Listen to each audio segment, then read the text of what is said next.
Want to add some fluffy, bubbly, colorful fun to your daily routine? I'm Katie and I'm going to show you how to make this foaming bath whip. Oh, and don't forget to ring that bell icon and subscribe to our channel so you can join our notification squad.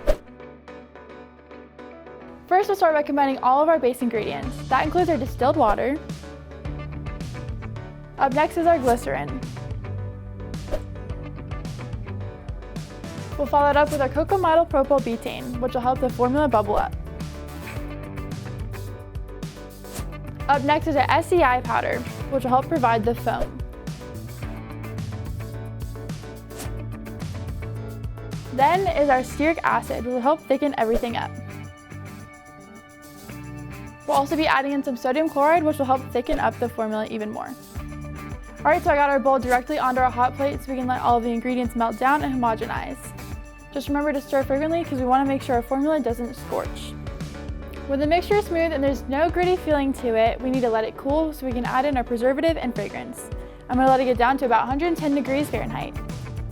We've reached around our target temp so we can move on. Now we can add in our preservative and fragrance. First is our preservative. We really need this so we can prevent any growth of mold and other ickiness in the product. Okay, so we're adding that in.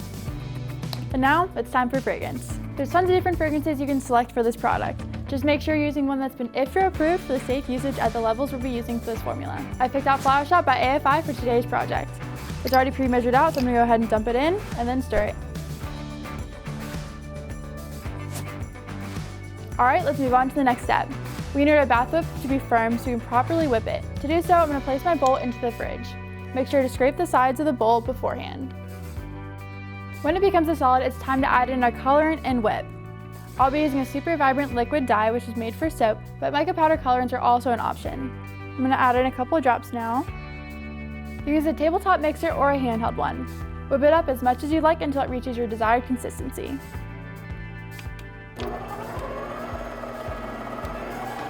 While it's whipping, you can add in exfoliants like salt, sugar, jojoba beads, and more.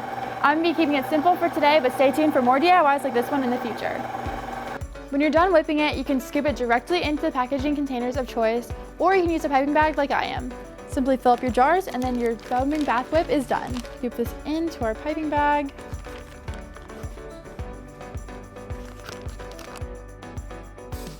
Now we go ahead and pipe them in. Each 8-ounce container of this product costs about $3 to make.